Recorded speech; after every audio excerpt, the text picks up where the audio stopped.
नमस्कार। प्रधानमंत्री नरेंद्र मोदी ने सरदार वल्लभ भाई पटेल की जयंती को वैसा ही रूप स्वरूप, भव्यता और दिव्यता देने का काम किया जैसी भव्यता दिव्यता हमारे गणतंत्र दिवस को हासिल है।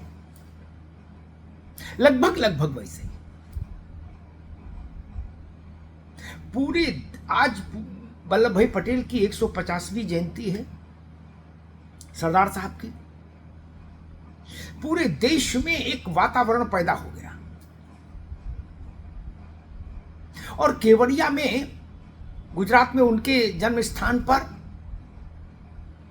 जहां स्टैच्यू ऑफ यूनिटी लगी बनी है, वल्लभ भाई पटेल की विश्व की सबसे बड़ी प्रतिमा है, वहां खुद प्रधानमंत्री हैं और वहां जिस ढंग के कार्यक्रम हो रहे हैं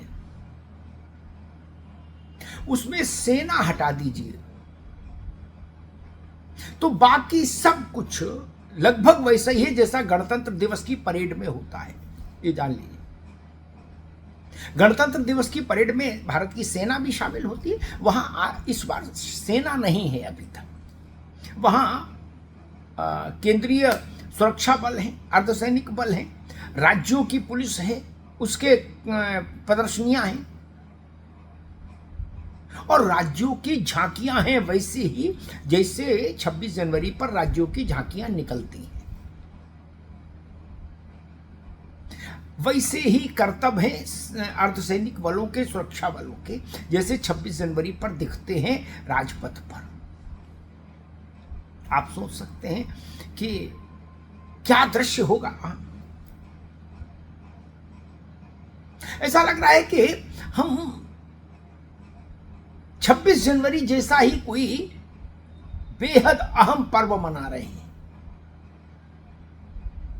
सरदार वल्लभ भाई पटेल की जयंती को उस स्थान तक लाने का श्रेय तो नरेंद्र मोदी को ही जाता है।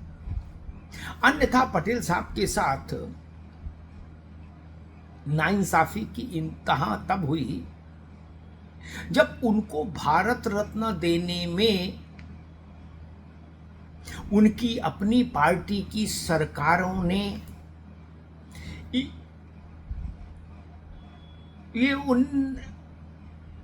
1991 में ये उनको भारत रत्न मिला है और हम आजाद हो गए थे 47 में। सोचिए, 4 दशकों के बाद पटेल साहब का नंबर आया। सरदार पटेल को इतिहास के संदूक में रख के ताला लगा के लोग चाबी लेके चले गए। वो ताला मोदी ने तोड़ा और तब से तोड़ा जब मोदी वहां गुजरात में चीफ मिनिस्टर बने आकर, तब यूनिटी ऑफ स्टैच्यू की परिकल्पना उनके दिमाग में आई और वहां उस पर काम शुरू हुआ। और जब प्रधानमंत्री हुए तो पटेल साहब की जयंती हर वर्ष भव्य से भव्यतर होती गई और इस बार तो वो भव्यतम स्वरूप में दिख रही है। और सरकार ने एक फैसला और लिया है कि हर वर्ष ऐसे ही इसी भव्यता के साथ पूरे राष्ट्र में वल्लभ भाई पटेल की जयंती 31 अक्टूबर को मनाई जाया करेगी। अब सोचिए, कांग्रेस के लोग कहते हैं कि भारतीय जनता पार्टी वाले हमारे नेताओं हमको की विरासत को पर अपना ठप्पा लगाना चाहते हैं। मसला ठप्पे का नहीं, मसला ये कि क्या कांग्रेस ने वल्लभ भाई पटेल के राष्ट्र निर्माण में जो उनका अद्भुत और अप्रतिम योगदान था उसको कभी स्वीकारा नहीं। भारत की एकता का सेतु पटेल ने बनाया, इसको कांग्रेस ने कभी स्वीकारा नहीं। आज भारत जिस स्वरूप में है वो नहीं होता अगर पटेल नहीं होते, लेकिन पटेल को वो नहीं दिया गया जिसके वो अधिकारी थे। उनका व्यक्तित्व जिस सम्मान का अधिकारी था वो सम्मान उनके जीते जी भी उनको नहीं मिला और मृत्यु के बाद भी नहीं मिला। वल्लभ भाई पटेल को वो सब सम्मान मिले जिसके वो अधिकारी थे। इसकी शुरुआत नरेंद्र मोदी ने की। अब इसके थोड़े से राजनीतिक पहलू को भी समझ लीजिए। गुजरात में तो खैर सरदार साहब के लिए एक भाव है ही, पूरे देश में है, लेकिन उत्तर प्रदेश जैसे राज्य में पटेलों की राजनीति का भी महत्व है। कुर्मी, और वो भी अपने को वल्लभ भाई पटेल की लीगेसी से जोड़ते हैं, तो वहां भी इस बात का असर होता है, इस हलचल का असर होता है। जातियां भी अपने अपने नायक गढ़ती हैं और फिर उनके पीछे खुद को लामबंद करके खड़ी होती हैं।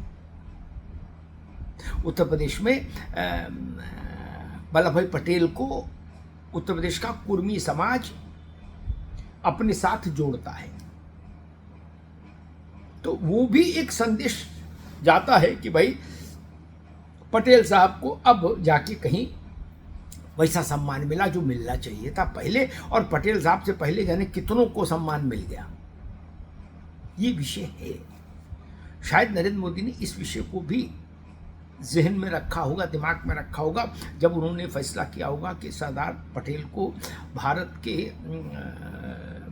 भाव जगत में जो स्थान हासिल है वह स्थान दृश्य जगत में भी हासिल होना चाहिए। यानी भारत के भाव में तो पटेल साहब भी हैं, बाबा साहब भी हैं, चंद्रशेखर आजाद हैं, भगत सिंह हैं, सब लोग हैं, लेकिन दृश्य जगत में भी होना चाहिए ना। दृश्य जगत में कुछ ही लोग रहें, एक ही परिवार के लोग रहें, ये भी ठीक नहीं। तो भाव जगत की मूर्तियां दृश्य जगत में भी दिखें, ये कोशिश नरेंद्र मोदी ने की, और उसका एक सफलतम उदाहरण है सरदार वल्लभ भाई पटेल का विषय। अब हर वर्ष इतने ही भव्यता या इससे अधिक भव्यता के साथ पटेल साहब की जयंती मनेगी पूरे देश में, और मुझे तो ऐसा लगता है कि आने वाले 1-2 साल के भीतर हो सकता है हमारी सेना भी इस जयंती में हिस्सेदारी करने लगे। अभी 26 जनवरी और आज जो वहाँ कार्यक्रम हो रहा है पटेल साहब के जन्म स्थान पर, उस कार्यक्रम में और 26 जनवरी में मूल अंतर केवल इतना ही जो मुझे दिखता है वो ये कि सेना शामिल नहीं है वहाँ गुजरात के कार्यक्रम में। 26 जनवरी में राजपथ में सेना मुख्य भूमिका में होती है, तो अगर सेना भी इसमें शामिल हो गई, अगले साल हो गई या उससे अगले साल हो गई, तो मानकर चलिएगा सरदार वल्लभ भाई पटेल की जयंती 26 जनवरी जैसी ही सज धज धूम और धाम इसके साथ देश में मनाई जाएगी, और पूरी दुनिया उस पर गर्व देखेगी, और दुनिया में जहां भी भारत के लोग हैं वो उस पर गर्व करेंगे। लौह पुरुष सरदार वल्लभ भाई पटेल के लिए ये सच्ची श्रद्धांजलि होगी एक कृतज्ञ राष्ट्र की। धन्यवाद।